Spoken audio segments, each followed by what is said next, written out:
quisiera ver que en la carta a los Romanos hay una frase que se repite en varios capítulos de la carta. Y esa frase es: de ninguna manera. De ninguna manera. Es como si Pablo estuviera diciendo absolutamente no. O que nunca sea así, o tal vez que desechemos esa forma de pensar.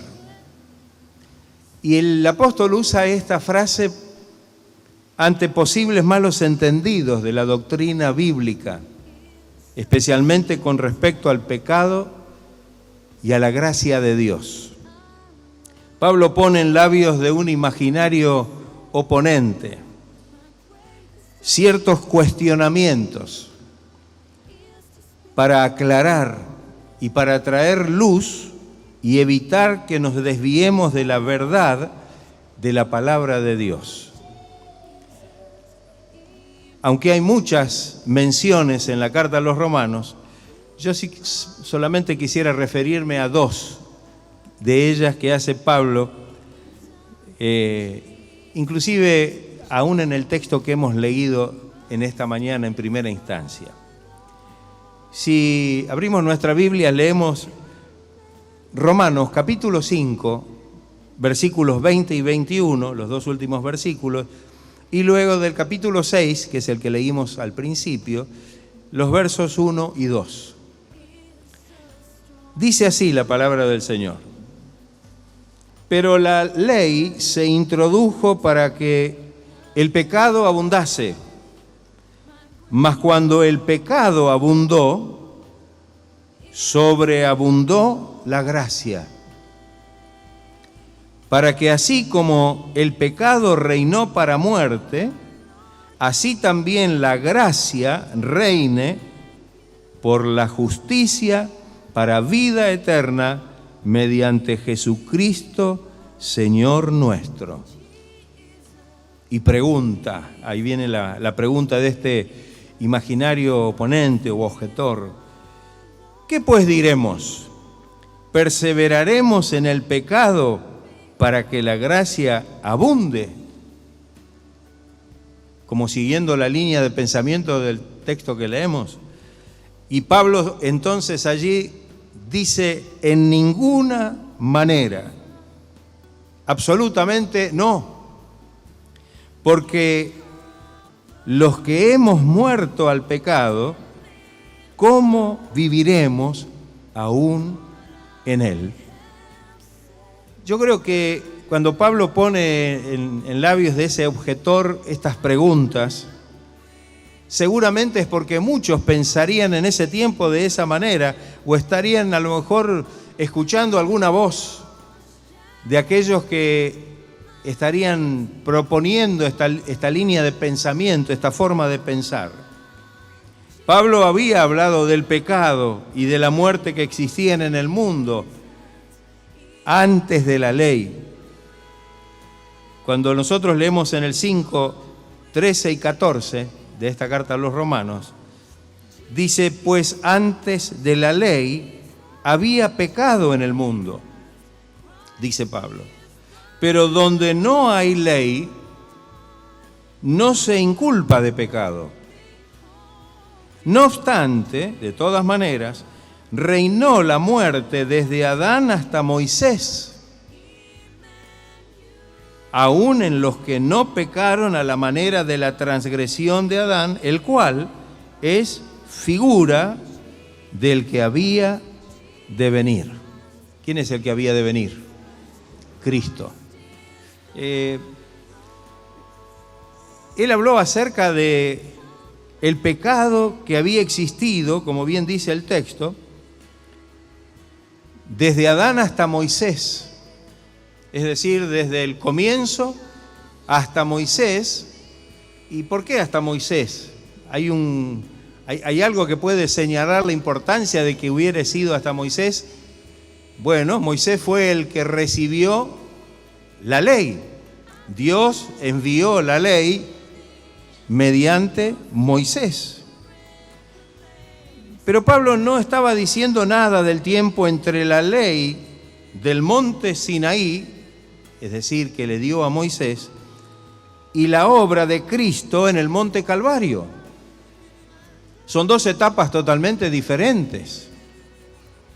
Desde Adán hasta Moisés, y luego desde Moisés hasta Cristo.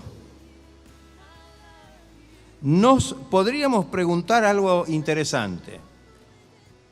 ¿No dio la ley un remedio contra el pecado que se introdujo en el mundo por la desobediencia de Adán?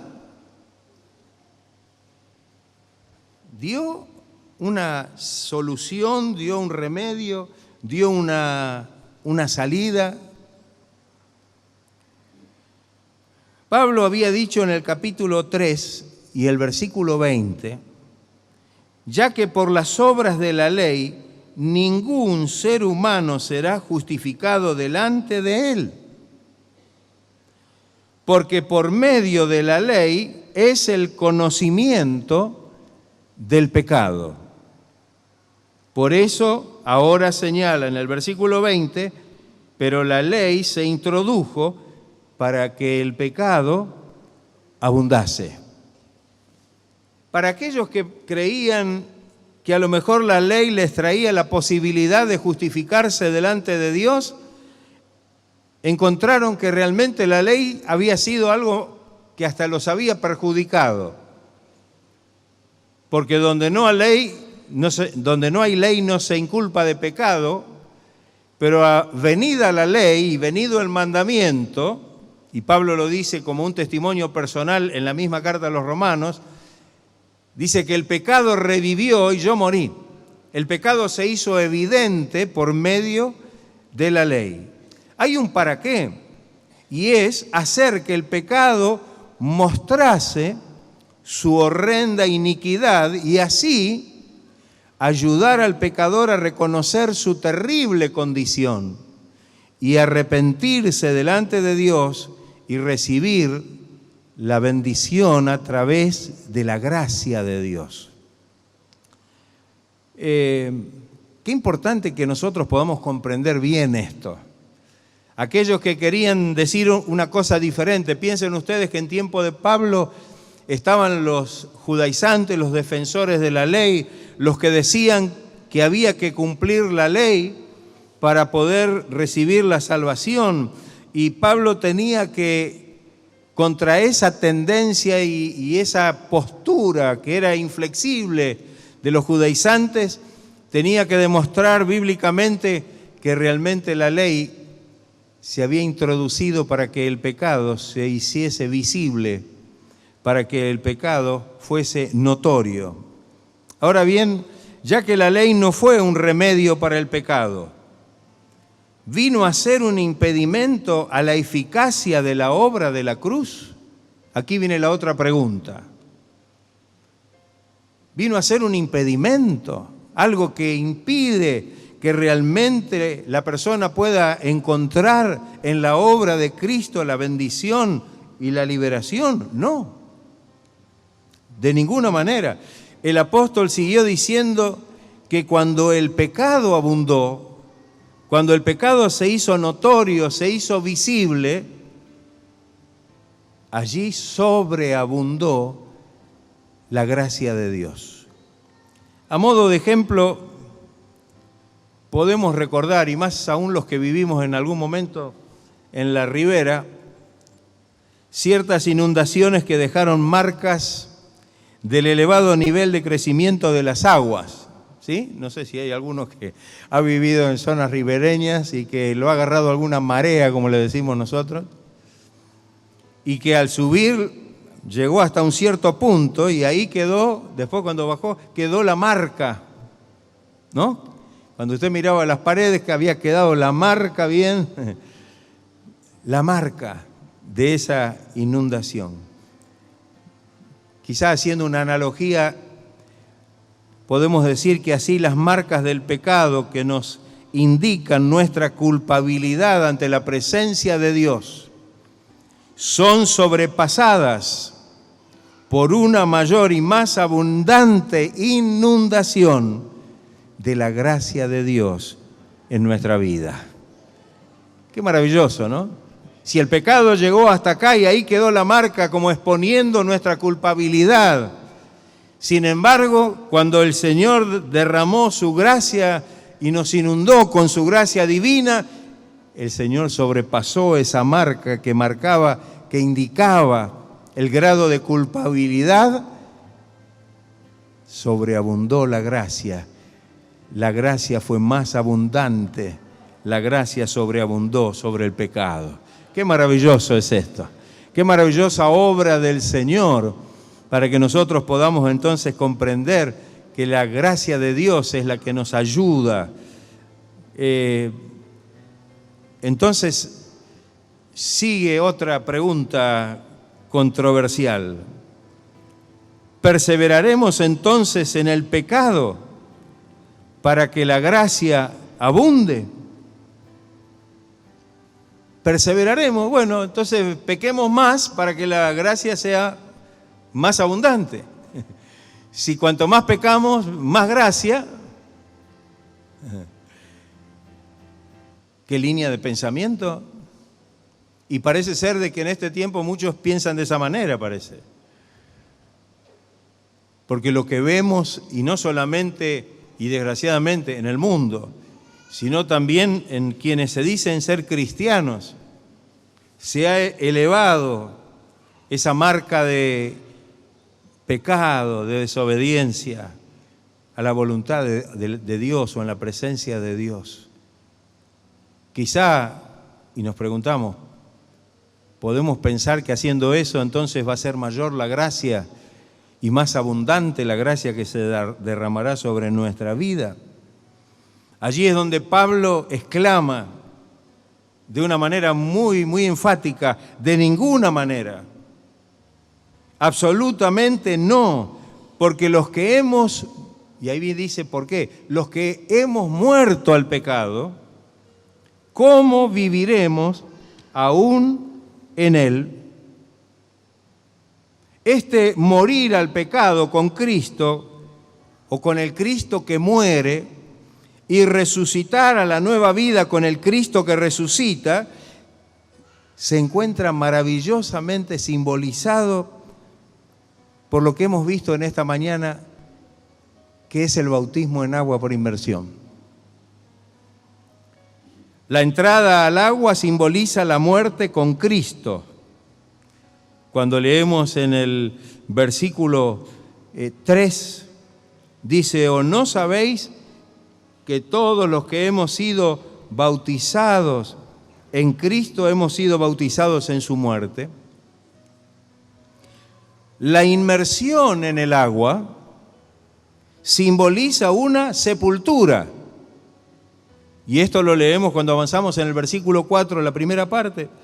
Porque somos sepultados juntamente con Él para muerte por el bautismo. El emerger del agua, el salir del agua, simboliza la resurrección a una nueva vida. En la segunda parte del versículo 4 dice: a fin de que como Cristo resucitó de los muertos por la gloria del Padre, así también nosotros andemos, vivamos esta nueva vida que el Señor nos ha dado. ¡Qué hermoso! Por eso tiene tanta significancia el bautismo en agua. No es solamente algo que hacemos como un rito. Tiene un significado que debe estar acompañado con una actitud de fe. ¿Amén? Está acompañado con una actitud de fe, una actitud de obediencia, como decíamos antes. Que el Señor nos ayude para que podamos comprender esta verdad. La segunda mención la vamos a encontrar en el siguiente texto, en el mismo capítulo 6 de la carta a los Romanos. Vamos a leer ahora los versículos del 11 al 18. Dice: así también vosotros consideraos muertos al pecado, pero vivos para Dios en Cristo Jesús, Señor nuestro.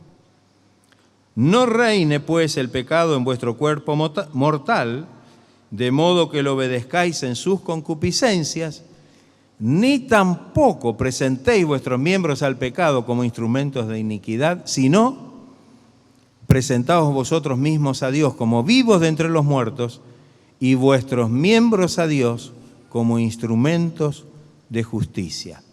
Y dice el versículo 14, porque el pecado no se enseñoreará de vosotros, pues no estáis bajo la ley, sino que ahora estáis bajo la gracia. ¿Qué pues? Y ahí viene una de esas preguntas. ¿Pecaremos porque no estamos bajo la ley, sino bajo la gracia?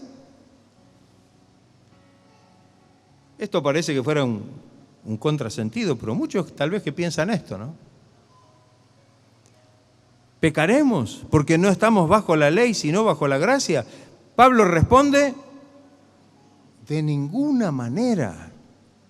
No, absolutamente. ¿No sabéis que si os sometéis a alguien como esclavos para obedecerle, sois esclavos de aquel a quien obedecéis? Sea del pecado para muerte,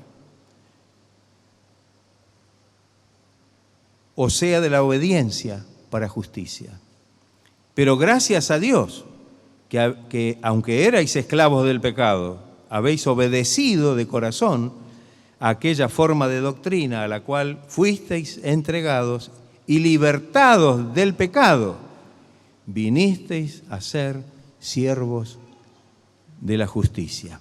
Ahora Pablo explica por qué no debemos dejarnos dominar por el pecado. No debemos dejarnos dominar por el pecado. El pecado y su consecuencia directa es la muerte. ¿O no es así?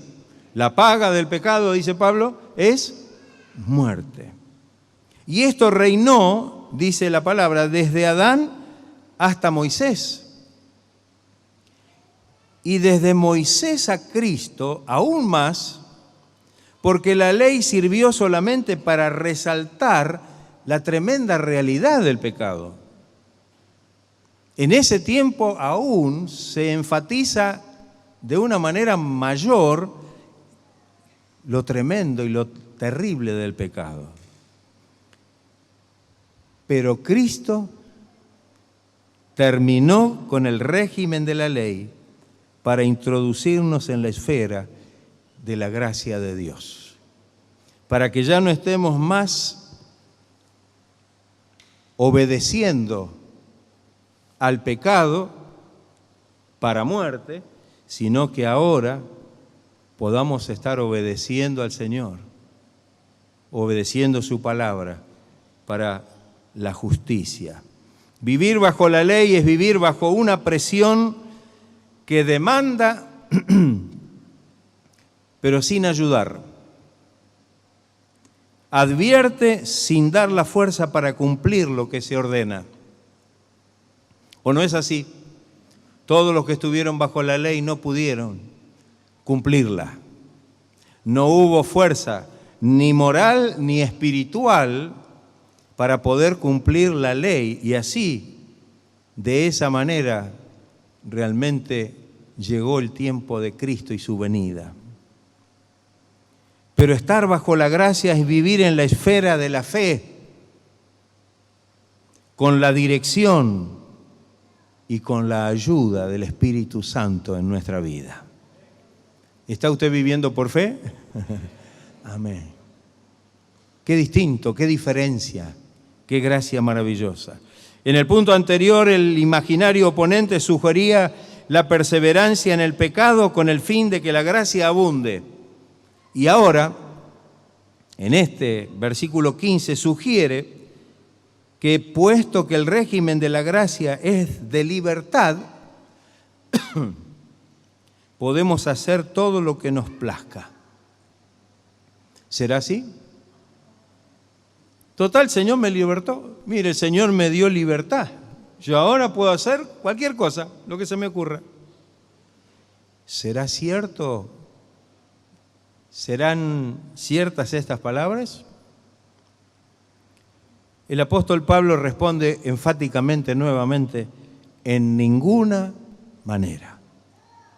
Esta es la segunda vez. En ninguna manera. No, absolutamente. Cuando le escribe a los Gálatas dice algo que lo podemos aplicar aquí. Porque vosotros, hermanos, a libertad fuisteis llamados. Qué lindo esto, ¿no? Fuimos llamados a libertad. Solamente que no uséis la libertad como ocasión para la carne, sino servíos por amor los unos a los otros. Hay un pensamiento que debe estar claro en nosotros y que este capítulo 6, perdón,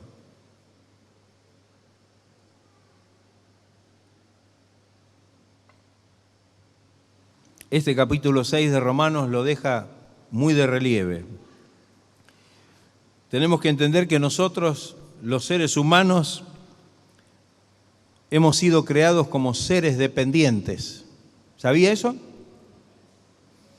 Por lo tanto, no puede el ser humano excusarse de servir. No puede excusarse. Fue creado con esa dependencia.